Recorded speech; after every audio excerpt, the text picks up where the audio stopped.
Hi there and welcome back to the History of Fleetwood Mac. I'm Anita. Today we're going to continue my mini CD series amongst my vinyl, scrapbook, and cassette videos that I've been showing. We're going to be picking up where I left off last, which was Time Space through the box set, which actually should have been Time Space through Lindsey Buckingham and then the box set. Box set came out in November of 1992 and Lindsey Buckingham's Out of the Cradle came out in June of 1992. I had them a little backwards, but if you've been watching this series, you know that I'm trying to re-put together my CDs, so not everything is perfect, and I just kind of lump them into piles that I thought would make small, eloquent videos, so doing the best that I can.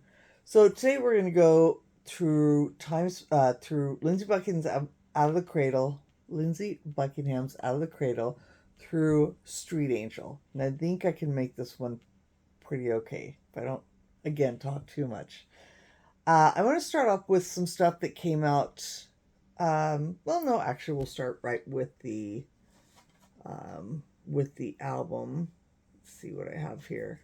I think just before the album came out, there was this retrospective. I want to say was a predecessor, like oftentimes they'll come out with a sampler or something to kind of reintroduce you to Lindsey Buckingham's solo work, and of course with Fleetwood Mac, and then the album that's to come out to really help promote that.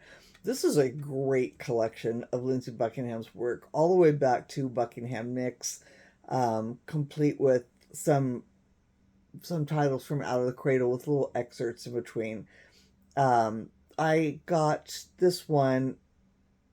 I want to say I played the bejesus out of it because it had a lot of scuff marks. And I do believe this is a newer copy of which I took to Lindsey at one point and had him sign. Nope, this might be the original one. I should probably put the signed sleeve in with the newer copy. But I've had this for so many years. I've had this since 1992, I'm sure of it. So, and it means a lot because I played a lot. It's just a really, really great selection of his work.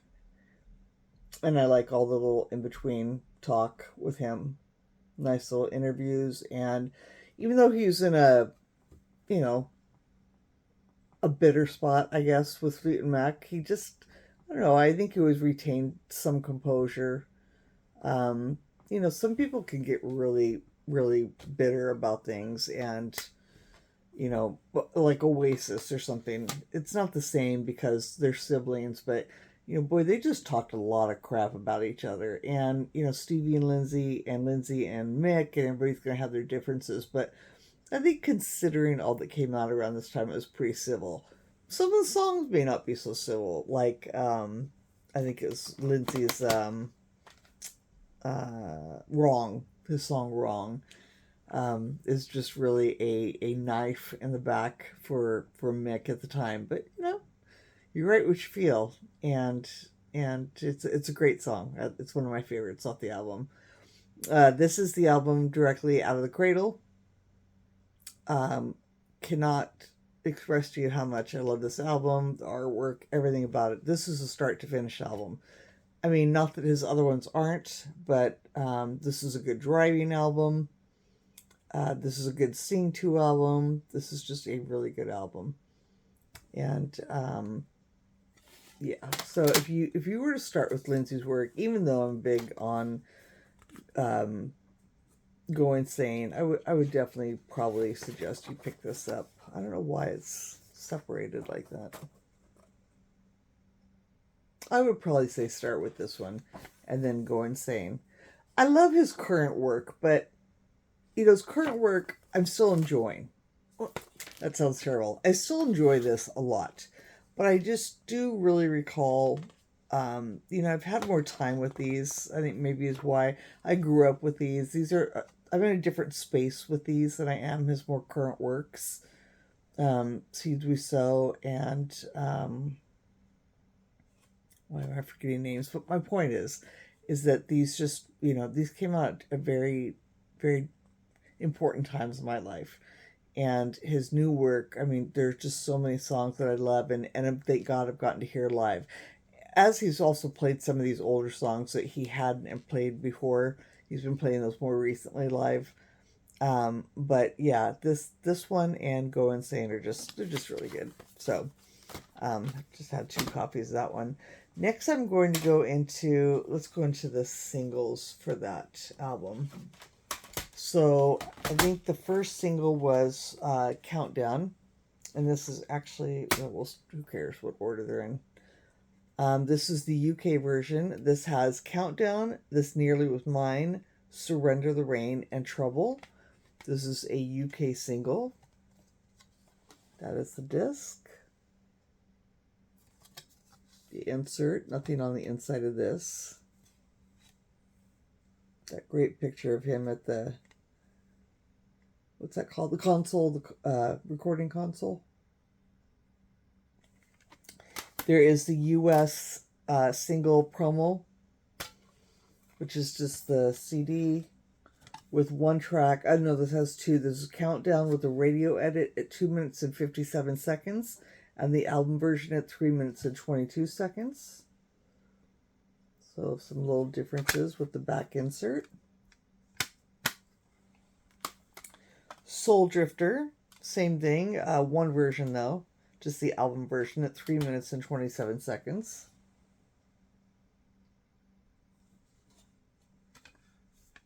Back insert. I think I have 2 copies. Probably the second copy I have just because it's got that dumb little sticker on it. I betcha. This one was unique. I found this one just like this. Probably it would have a back like this. Because it is a U.S. release. Unfortunately, this is the way I found it at a record store. The CD's in pretty good shape. It's not too scuffed or anything like that, but no, it's in pretty darn good shape. But this is Soul Drifter Radio Mix. So it definitely stands out from Soul Drifter album 1. Kind of hard to see with the glare, but yeah. But yeah, just a little difference there. And then last for singles. Hair's falling out here. Would be Don't Look Down. Just the single version at 2 minutes and 44 seconds.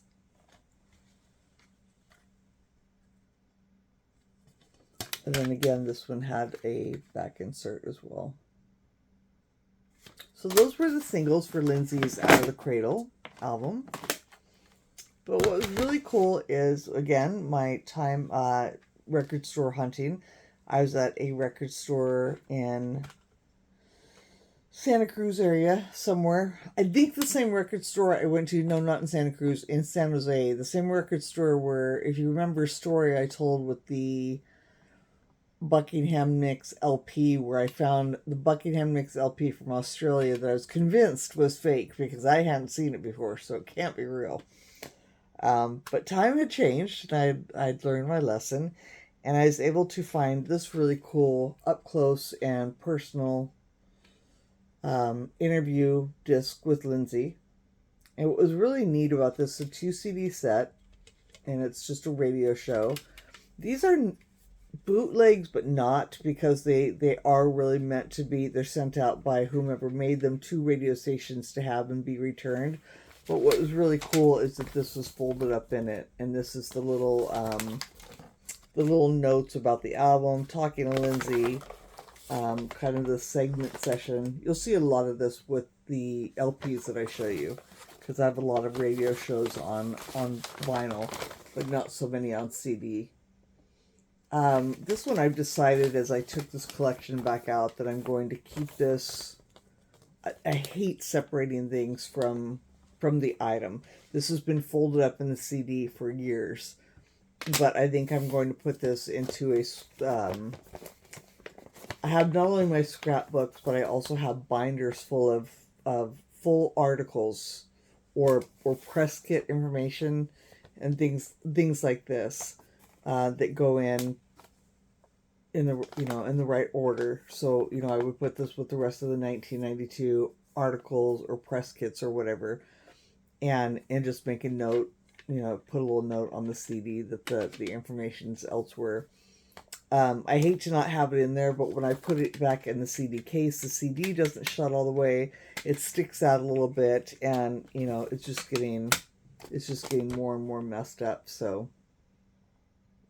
I think I'm going to do that. But that was great. It was a great art, great interview. It was, let's see, July 1st, 1992. So about a month after the album had come out, and just another conversation with Lindsey. So if you get a chance to find this one, probably it's on the internet. Just check and see let's see, who is it? Media America Radio, Lindsey Buckingham, 1992. It's probably on the internet somewhere. This one I know is on the internet, and this was Lindsey Buckingham. This is definitely a bootleg.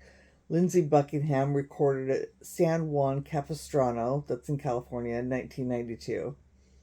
The Coach House, great little venue. Would have been wonderful to see him there. My God, I wish I'd seen him on this tour.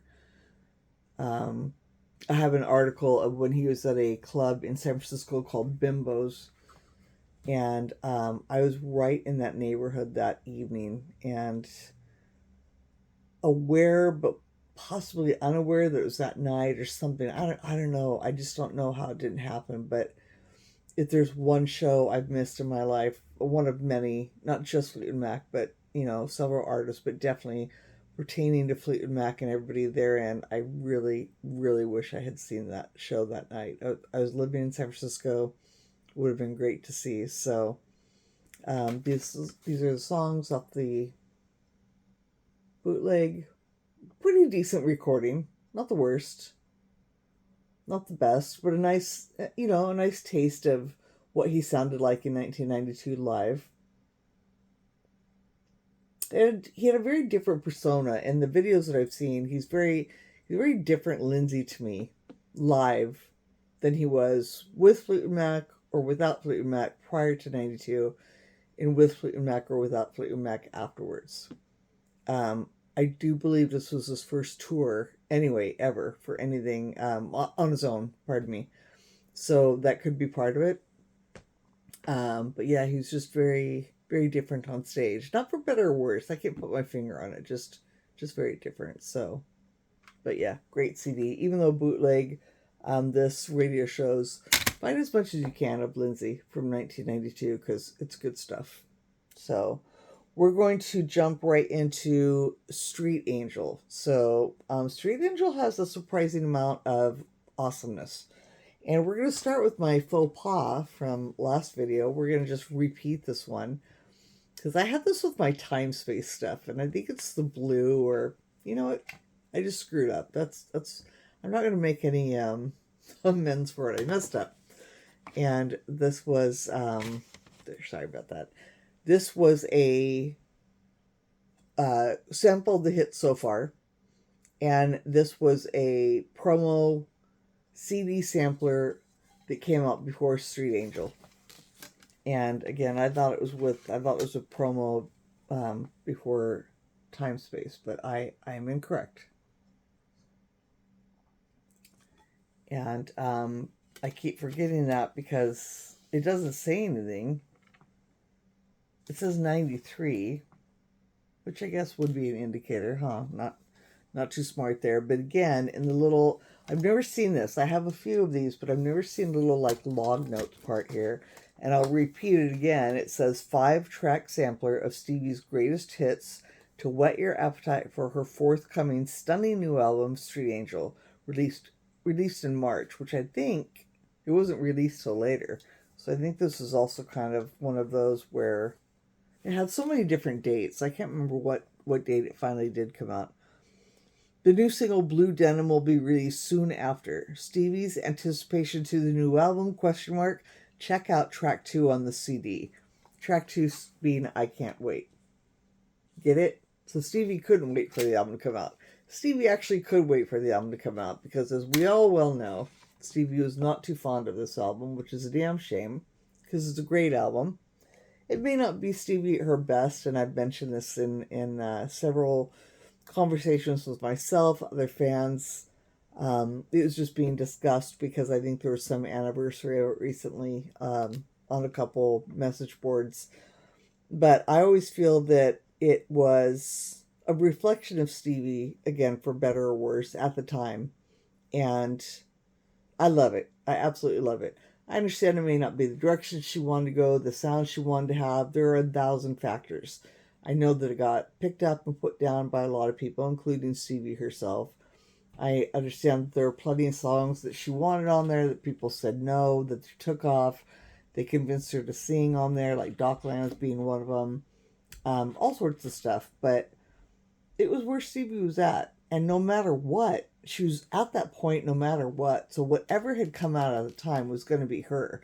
Anybody can make it sound good or be whatever, but it's going to still be that point. Stevie was personally where she was at no matter what music came out. And the fact that it was this music that finally made it onto disc, cassette, whatever, that came out, it's important. It's part of her career. It's part of her stuff. And I know many, many fans who just absolutely love it. Is it her Wild Heart, her biggest hit thing ever? No, but it has got a lot of standout tracks. And, the tour was freaking phenomenal. I hate that she felt bad about herself. I hate that she was not maybe in her best place mentally or physically, whatever the case may be, but she was on freaking fire in 1994. She sounded great. I think she looked wonderful. I loved her TV appearances. There's 94 has a lot of really good memories. Yeah, so we'll start up with the first Street Angel. This is a promo only copy, stamped on the broken CD jewel case. But as is the case with most, actually it's not. This ironically does say promo only on the CD. Oftentimes, and I'll point this out when I come to another one, oftentimes you'll see promotional only stamped on the booklet or on the vinyl. You'll see on the cover, but it will say nothing about being a promo on the media itself. So really, you could put this booklet in anything and call it a promo item. I personally love it when they do add that it's promotional on the media, because then it becomes definitely a whole different entity. It's its own product, if you will. So even though I have this and it's the full album, that's great. A collector would also want a regular copy, because this would be the CD, maybe not advance, but just the CD promo copy of the album. So it has nothing else on it about that. I think it got mentioned in the cassettes that there are just a ton of errors, printing errors in the lyrics. I think it was Rock a Little that had the most, but this had its fair share of printing problems too. But it was really cute because we'd seen a really cute young photo of Jessica Nicks, which was super cute. So that was the first Street Angel. I actually don't seem to have a regular copy of the album. I have the promo, and then I have the Japan release.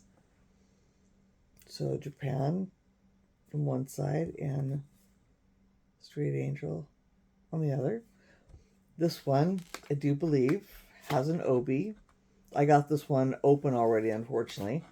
Beautiful pink CD, which I think the American one is not. I think it's silver, if I recall correctly. A little bit of stuff down here on the back. And then it did have, so when it was wrapped up, it would have had, the cover, and then on the plastic on the outside, it would have its obi strip, which I at least have the obi strip, even though it's not sealed. And then additionally, inside, there is a fold-up lyric sheet in Japanese, which obviously wouldn't come with the American one. Different. It looks like the lyrics are in English and Japanese here. And then the Japanese version also has the 2 extra tracks, which are God's Garden, and Inspiration. So that was a big deal to get the extra songs on the Japanese version. Unless you had the singles, that was the only way to get the 2 extra versions. So that was Japan. Promos that came out right off the bat. I want to say, let's see if I get this in order. I think that, yeah, I think I don't have,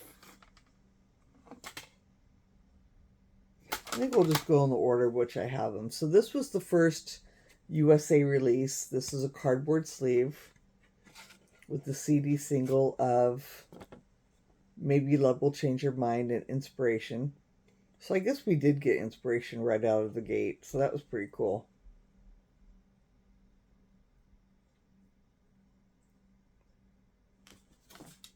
Why does it seem like that wasn't the case? I guess it was. Bad memory, that's why. Faulty memory. So that was the US version. Regular card sleeve, Tower Records, you know, on it immediately. They had this in stock pretty quickly. This was a release, a US release promo. So I guess I should have started with this one. 1 track, jewel case, full jewel case. Do you look any different? Not really. Other than, you know, it just has the 1 song on it and says, where's it say promo? Down here, license for promotional.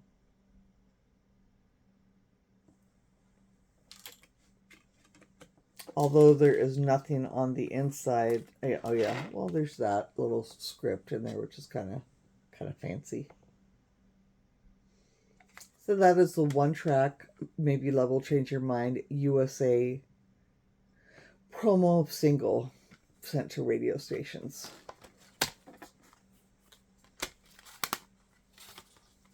After that, we have the, I want to say the 2-part. We'll start with this one. Maybe this also was in advance, because this is saying release date June 20th, 1994. And this is out of the UK, I want to say.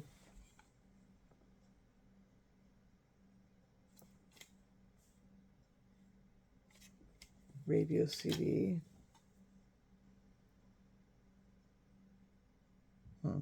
Yep, made in the UK. Pink CD is not sticking. Also, this one also has log notes. Those other ones don't. Stevie Nicks, the voice of Fleetwood Mac, with the new single from her new album entitled Street Angel. A little blurb up here. Here's that one. Then the 2-part one. So this, again, had just been discussed. It was funny on a thread recently talking about Street Angel, and I had found a single on eBay and I had posted it. This is kind of be old news now by the time this video hits, and anybody who watches it who might have seen that thread I had mentioned on Facebook. But there's a certain CD single that's coming up here that's very rare to find, and then other people were digging out the ones that they thought were the same thing, but they were in fact not. This was a 2-part CD single that came out again. Tower Records had this, so you know, it's pretty quick on the jump with this one. Made in the UK, or made in England, and it included Maybe Love Remix, Inspiration, Has Anyone Written Anything for You, Ever Written Anything for You, and Maybe Love album version. And this was one where it was part 1 of a 2 CD set, kind of like I had shown you with the Fleetwood Mac Save Me singles, where they had done a 2-part, and 2 weeks later, took about a month though, there was going to be a 2nd CD with some more stuff. And it was really cool in this one, because I think it showed, seems like one of these one time had shown you like where you could order it or something. This was really cool because it was in the, it's funny, they set this one up, and the Behind the Mask one, almost as if you could put the other CD here and make it one, you know, the 2 CD set is in one. But of course, each CD has its own sleeve and case, so I would never want to. And I also believe that, I only say that because this comes out like it does. And most of them don't always have another holding where the CD would stick to. So I just kind of found that interesting that they would do that. So you could put the second part in there to make this a 2 CD in one case. But why would you want to do that when 2 weeks later you got, a slightly different one, mostly by color? Same picture but different colors. Shows you a different song. Still Maybe You Love, but then this part includes I Can't Wait and Stand Back and 1,000 Days. So that was a treat. I think the fact that the Japan CD had Inspiration and God's Garden, but I think it was 1,000 Days that we were waiting for. Is what it seems like. And it seems like it's just super exciting, I think, to get this one because it had 1,000 Days. Ugh, I could play the crap out of that song. So this one's in pretty decent shape. This is original, but this has been played. But this one has a little bit better care than I've taken of some of the others. And the other ones were not badly taken care of. They've just been played. They've been played over and over and over again. And I think it's funny to look at these now and see them and just realize, how long I've had them.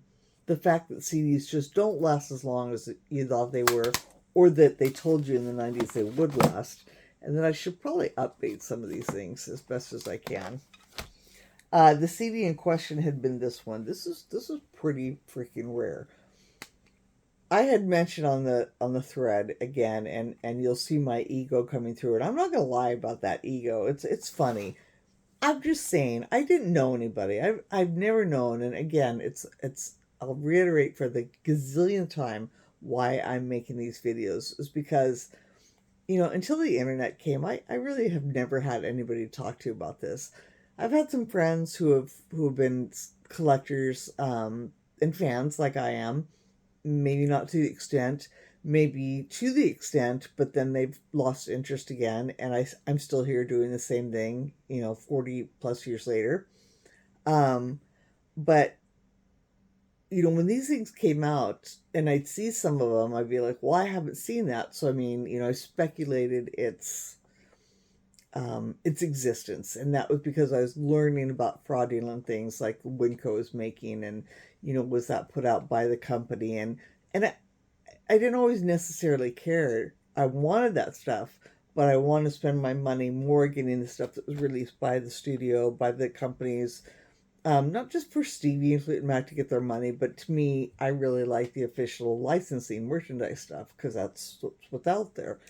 But when I would see stuff like this, I think I had seen the cover and I'm like, it just looked fan made to me. It looked kind of like early Photoshop graphics. It's beautiful, but it's just because it's all black with just this little shade, this little bit. I just was skeptical. And this one is out of, I think this one is made in, no. Sorry. Should have known that one. This one says Holland. But it's real, obviously. And like I said, I had shown it on a Facebook group because it was on eBay for like $20. That was the cost of the item and shipping. And I'm telling you, when I found the CD, it was not $20. It was like 50 plus, and it was super, super hard to find. I was gifted this by a really cool fan that unfortunately I'm no longer friends with in Germany. That'll be a story for another time where I talk about, again, having friends through the years of collecting and not having them, and how people move on and a whole bunch of stuff. But it'll be more the psychology aspect of being a fan and collector. But anyway, she gifted me this, and I just couldn't believe it. I couldn't believe it was out there, how pretty it was, because in person it's really neat with that writing. And it really reminds me of what came later with Sorcerer.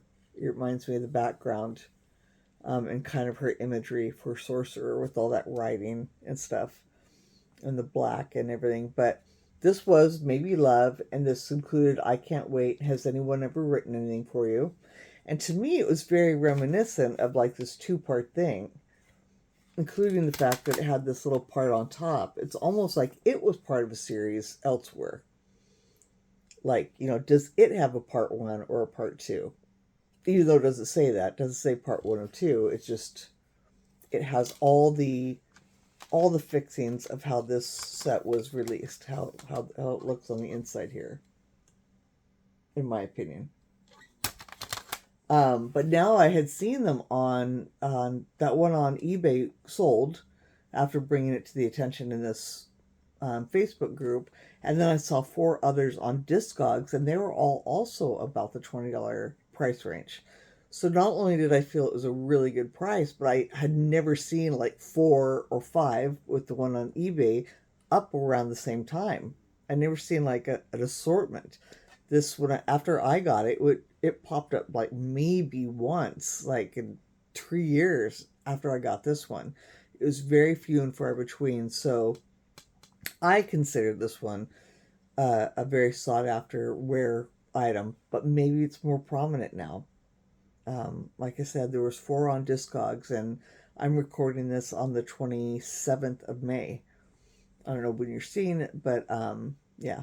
So if you're able to find a copy of this, again, if you're a collector, or you're interested, or you just want certain items, or maybe you really love this song, this is one to try and track down because it's a really unique copy. So enough about that one. Next up would be Blue Denim. And this would be the US release. This is a promo, not for sale. I would believe an advance copy probably. This has the remix at 422 and the album version at 422. So same timing, but just slightly different remixes. And I think there's like a fade in and fade out a little bit. Nothing too life altering about the mixes. That was kind of cool. Nothing on the inside, obviously, or the back. This is from Holland again, UK, a Blue Denim 1 track at 4 minutes and 22 seconds. Really hard to read with the black on the blue. Of course, I can't get that out now. That's a little bit more legible for you. Does this have log notes? Damn it, it does. Let's see. Blue Denim is the first single from Stevie Nicks' forthcoming 6th solo album, Street Angel, which is due out in May. So nothing much different than the other ones. Now I'm going to have to go through all these ones. I'm telling you, I didn't think... Not only that one had that little blurb. It was so weird. Nothing on the back. The CD... I actually have 2 of them. This one has some writing on it. But the other one's just the same. I think just no writing on the CD. Same thing. Nothing different about them. Pretty sure. Nope. Blue Denim. This one sold. It said that sticker's been on ever since I got it out of print. I mean, they're all out of print at some point. This was a UK CD single. Blue Denim, Inspiration, and 1,000 Days. So that was like, this was a great one to have because it had Blue Denim, which was, the big song for her at the time, but both Inspiration and 1,000 Days. So it was kind of a double whammy of having both those B-sides on one CD. That was pretty cool.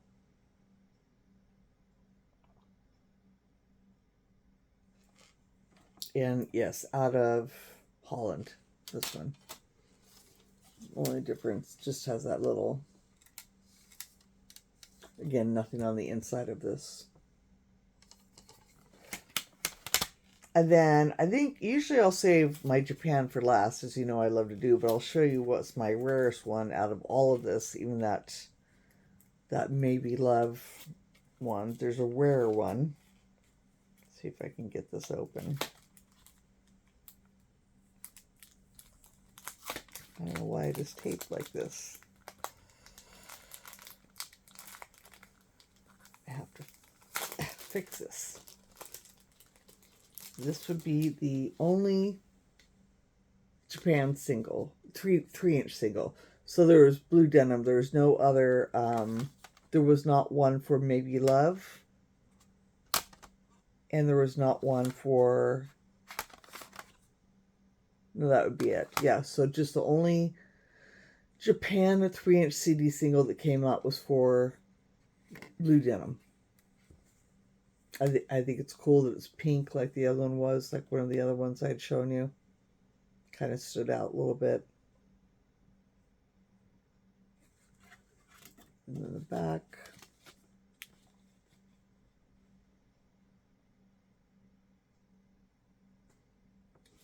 So the rarest one that I have, and this again, I say that a lot, this is rare. This is very, very, very difficult to find. This is out of Australia. This is, it's a little worse for wear, but I'm thankful to have one because you do not see these often. And this is a cardboard sleeve, inspiration, a blue denim with inspiration 1,000 days, just like this one. But the cardboard sleeve and from Australia. Does that match? Yep, everything about it is the same, except the little Australia hack mark here. So if you find the cardboard sleeve, slip case or slip sleeve, comes in many different names, from Australia, you want to grab this one. This one is very, very rare. And I do mean that one. Still, I don't think there's any on Discogs at the moment. Unfortunately, again, it's got a little tear. But really cool item to have. So that wraps up, what did I say? Lindsey out of Cradle through Street Angel. So Street Angel had some really great, I'm really happy with them.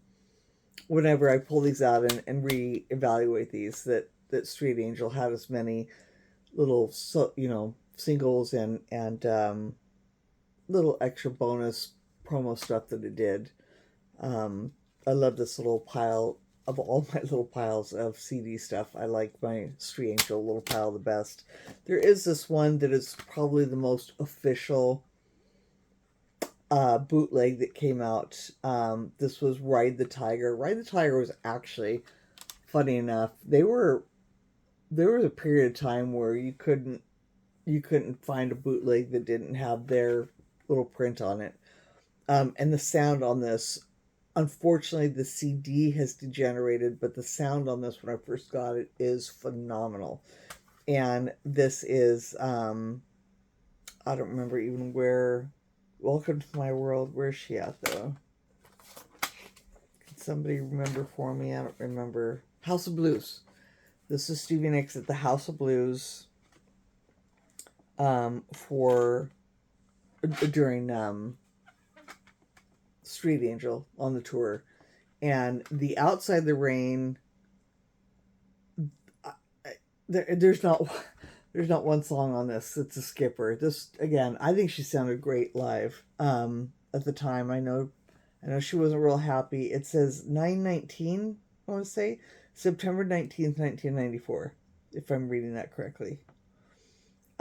This is a set list, and I don't even think this was the entire show. This is a phenomenal concert. It really is. The Gold Dust Woman on here is to die for.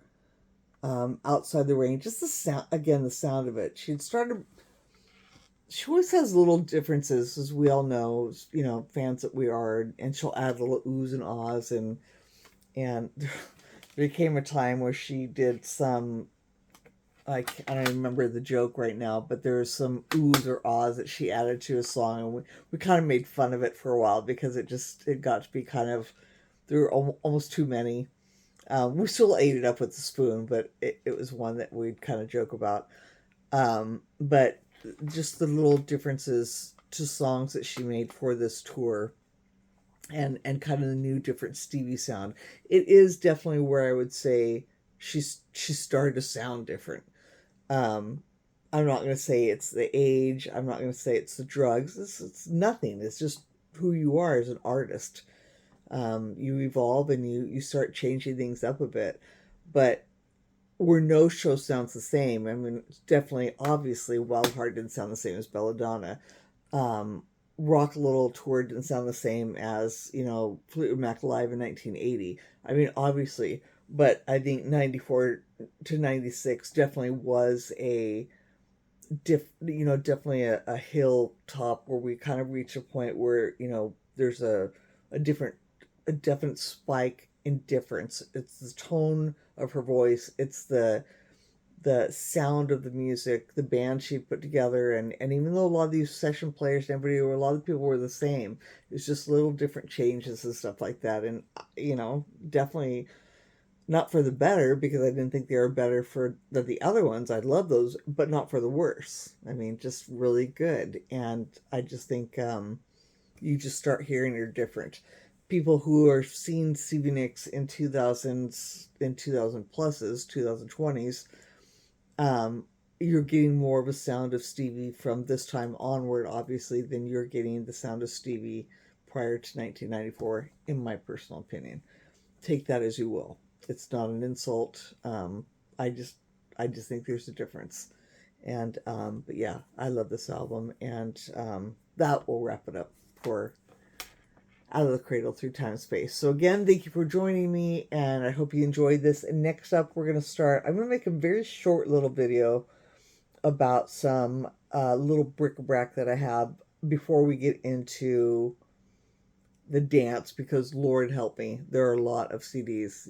There's a pile of CDs that came out for the dance. And I think that after that, we're going to have to go separately as well for Enchanted. So stay tuned for that. And thank you for joining me. As always, I so appreciate it. Let me know, as I always ask, talk to me in these things, and let me know what you think. I'm just ranting on like I'm talking to somebody I just met about what my thoughts are at the moment when I'm looking at stuff at the moment. Maybe you'll say something and I'll be like, "Oh my God, yeah, I do think that," but it's just a different time. So, let me know. Have a great night. Bye.